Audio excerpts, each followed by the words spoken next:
Hi everyone. Since I have to be in a meeting today during our class period, I wanted to make a quick video to go over section 9.1. As we talked about yesterday when we were doing some practice with the mirrors, we're going to be talking about a specific type of transformation called reflections in this section. And since I'm not there to go over some of the key vocabulary, even though you already completed the reading guide, I'm going to go through it here just to make sure I can highlight some of the important terms.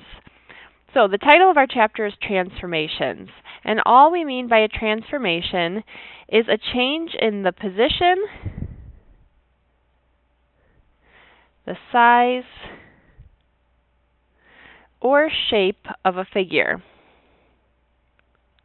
And we're going to be talking about specific transformations that can change one or more of those features of a figure. Now, very important is that the original figure is called the pre-image. And then the resulting figure of our transformation, so after we've changed its position, size, or shape, we call that figure the image.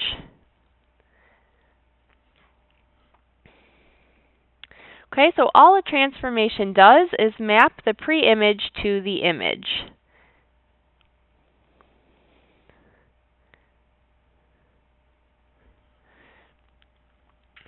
Okay, and we'll see as we go through, we're going to use arrow notation to describe a transformation, and we'll be using prime notation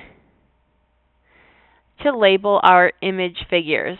So much like when you're doing your constructions and use that prime notation on either our copies of segments or copies of angles, we'll be using that same type of notation to label our image figures when we're doing transformations. So today, like we said, we'll be talking about reflections specifically in this first section. Okay, and a reflection, our kind of basic word we use for this is a reflection is just a flip. So a lot of times when we refer to reflection, we'll talk about a flip. Okay, a reflection or flip is a transformation across a line called the line of reflection. Okay, and when we do a reflection, each point and its image are the same distance from the line of reflection. For example, I could draw, I'm going to use orange for my pre-image. Let's say I had this triangle here.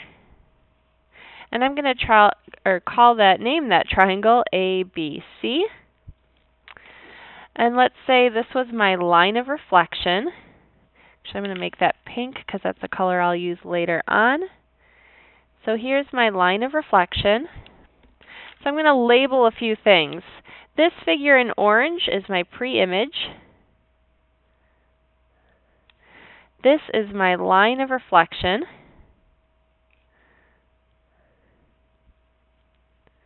Now, I'm going to sketch this, but I know that roughly if I were to reflect this pre-image or flip it over the line, it should look something like this. And again, it won't be perfect, but we get the idea. That's a little better. Okay, and now I'm going to use prime notation again on that image. So C is going to correspond to C prime, B to B prime, and A to A prime. So in purple is my image figure. And again, like we noted up in the reading guide, we used prime notation to name our image figure. And now, if I were to measure the distance, let's say from C to the line of reflection, so I'm going to use that dotted line, and then I were to measure the distance from the line of reflection to C prime, I'm going to mark those as congruent. Those distances are the same. So any point on our pre-image is equidistant from the line of reflection as the point is on our image figure.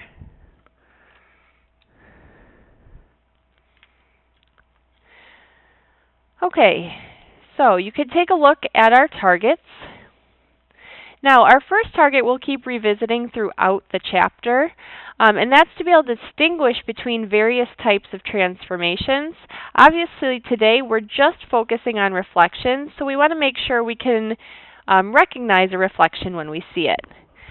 We want to be able to draw the line of reflection in a figure, draw reflections in the coordinate plane, and use a mirror to draw reflections, which we actually got practice with yesterday. So for the next couple problems, all we need to be able to do is look and determine if the transformation is a reflection, right? And really what we want to ask ourselves is it flipped? Right? It should not have changed size. All we should notice is that it's flipped. And if it is a reflection, we want to sketch in that line of reflection. So for number 1, it's pretty clear to see that that object has been flipped. And if I were looking at this, I would sketch in my line of reflection right through the middle.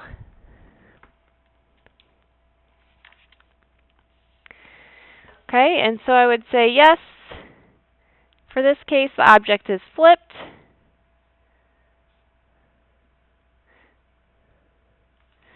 Right, it has the same shape and size. It's only been flipped.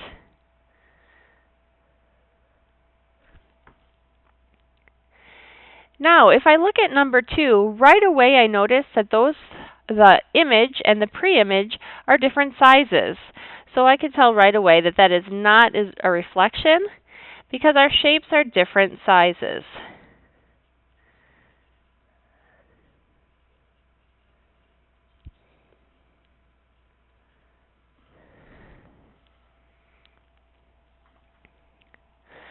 Okay, so looking at number 3, for number 3, the objects appear to be the same shape and size, however they haven't been flipped.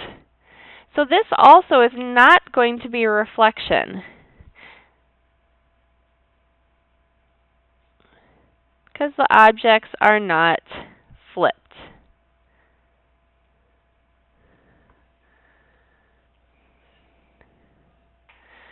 Okay, and then last but not least for number 4, this pretty clearly is the pre-image and the image are flipped, and I can envision reflecting over this line here. I'm noticing that the distance from B to the line of reflection is the same as the distance from B prime to that line of reflection. So here I'm going to say yes, the pre-image and image are flipped. Or really our pre-image has been flipped over that line of reflection.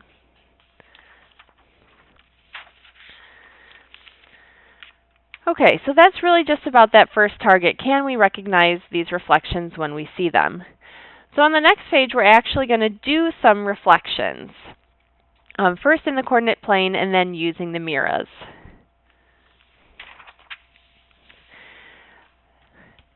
So in number 5, my directions are to reflect the point across the given line. So this is going to be pretty straightforward. The trickiest part is just identifying the line of reflection correctly. So my first example asks me to reflect the point across the x-axis.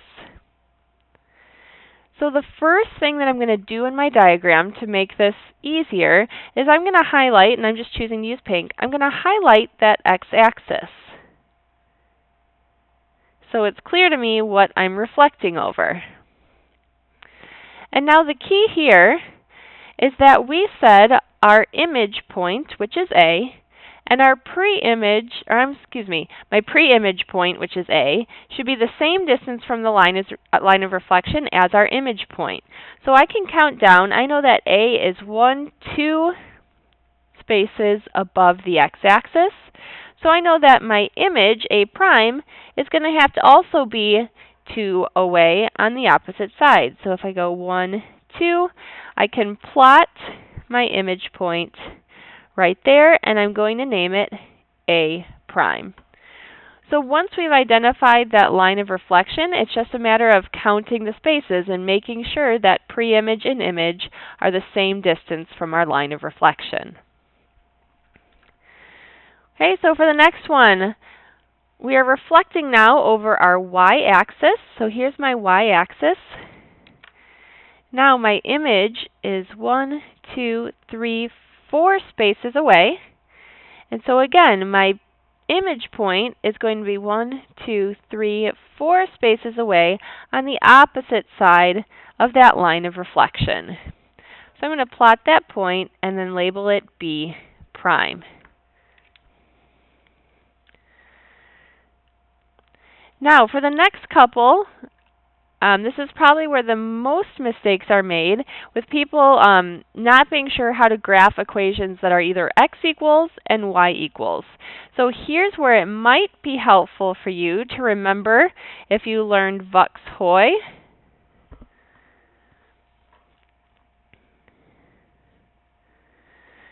Right? So if I have a line x equals, that means I have a vertical line. So if it's x equals, it's a vertical line, and that's what that Vux is. Hoy is our horizontal line. And those are our y equals. Those are our horizontal lines. And just to review, this u is for undefined. That's the slope of a vertical line. And here is 0, which is the slope of a horizontal line. So when I see the equation x equals 1, I know that's going to be a vertical line, and it's going to go through where x is positive 1. So that's going to look like this. That's my line x equals 1.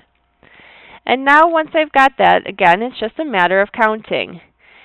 See here is 3 spaces, and I know it's a little hard to count because that graph did not copy very well. So if I'm 3 spaces to the right of my line, my new point is going to be 3 spaces to the left of the line of reflection.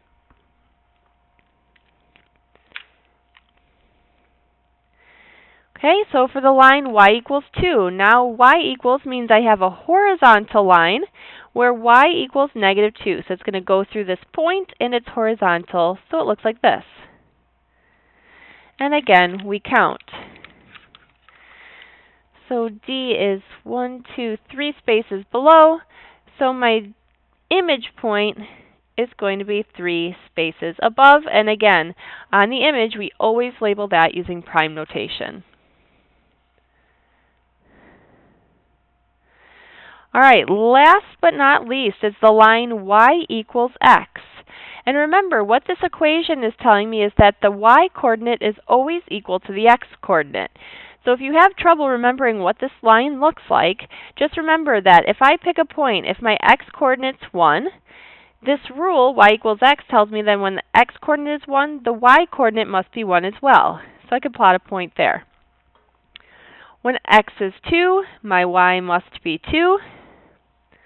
When x is 3, my y is 3, and so on. So I get this diagonal line that goes through quadrants 1 and 3. So there's my line. Now, this one is a little bit trickier because I have to be careful when I'm counting now diagonally. So as I'm going through, I'm going to cut across this. So I'm cutting across diagonally 1 space and then 2 spaces. So I'm going to do the same thing over here. I'm going to cut across this space and then this one. So here's my point.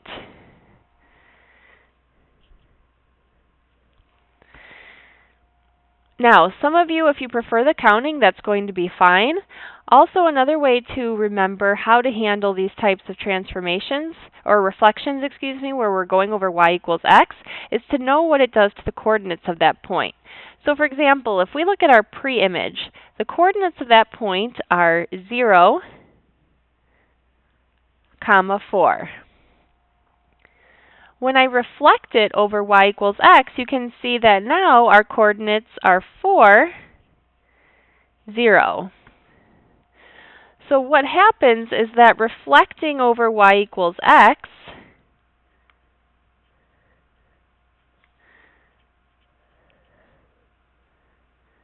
It just switches the x and y coordinates. So if you like having a rule, that's a good one for the line y equals x. Otherwise, like I said, the counting will work just fine here.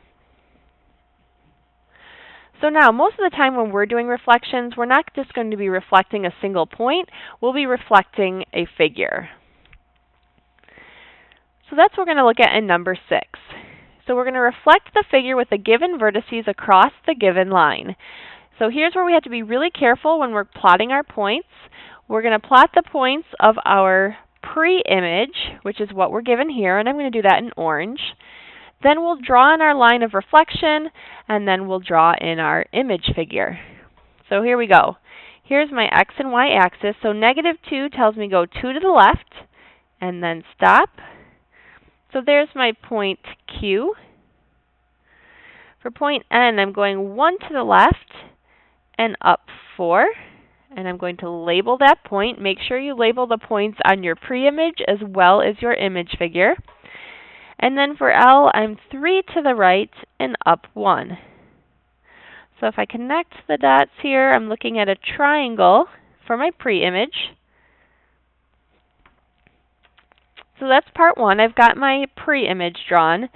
Now I know that my line of reflection is y equals 1. So again, that's going to be our HOI here.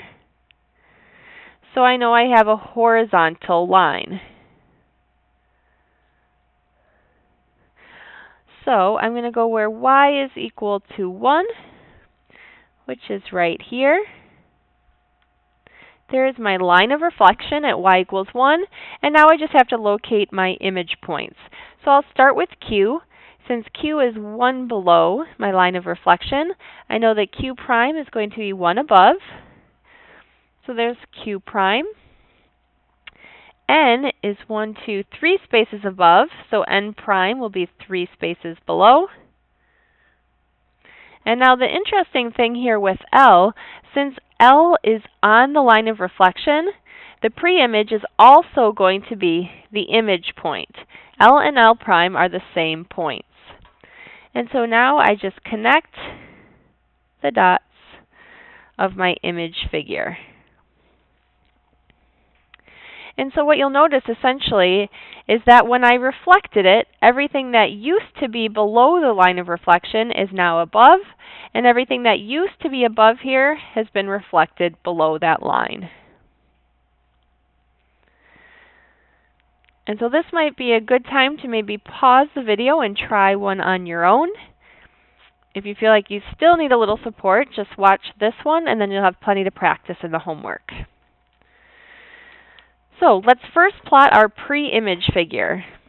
So we're going to plot our points here. -3, 2 is A. -2 and 5 is U. And then X is 0, so I don't go left or right from the origin, but I go up 4. Do that again. And here's point X. So again, I'm dealing with a triangle.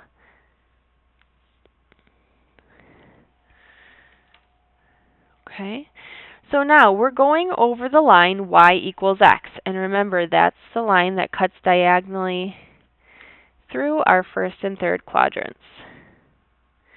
And so we have 2 ways of dealing with this. So I'm going to start with point A. And remember, we said we could still count spaces. So if I'm going to do that, I'm counting diagonally. So I'm cutting through 1, 2, and really half. So on the other side, I'm going to go through half, 1, and 2. And that's going to give me the coordinates of A prime. However, we also said that when we're reflecting over the line y equals x, we also know that our coordinates just get switched.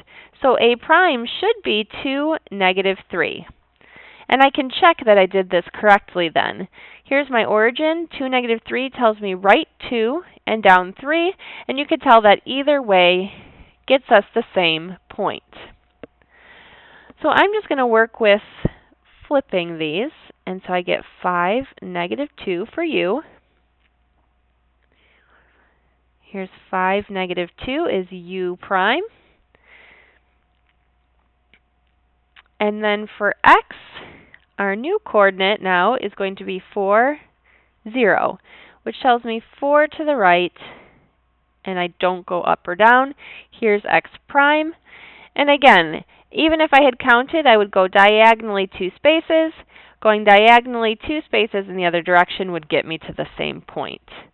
And then I can connect those up.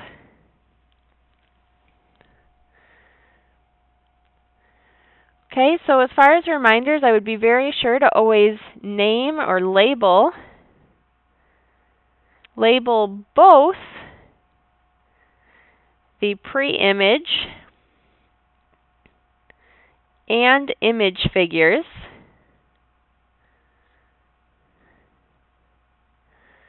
And then be sure to label your image using, using prime notation.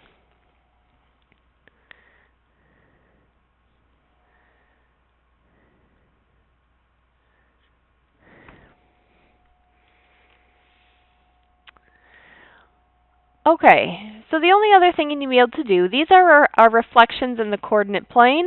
The last piece here is just using the mirror, which we practiced with yesterday. And so I won't do all of these for the video because you can't really see how I'm doing it anyway.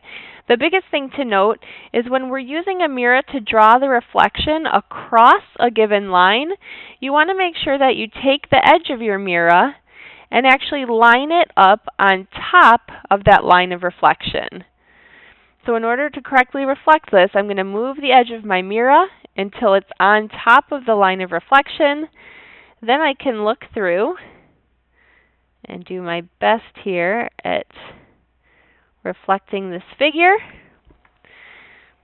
And then again, I'm going to be sure to label those image points using prime notation. So that is what you need to be able to do with reflections. For the time that you have remaining, you can work on tonight's homework assignment. It's on page 7 in your packet. It's the section 9.1 practice worksheet. I would definitely do the questions that require a mirror, which are questions 6 and 7. Anything else can be completed at home without that mirror. So again, your practice says section 9.1 on page 7 in your packet. It's from your textbook. Good luck, and we can talk about any questions that you had tomorrow when I'm back in class.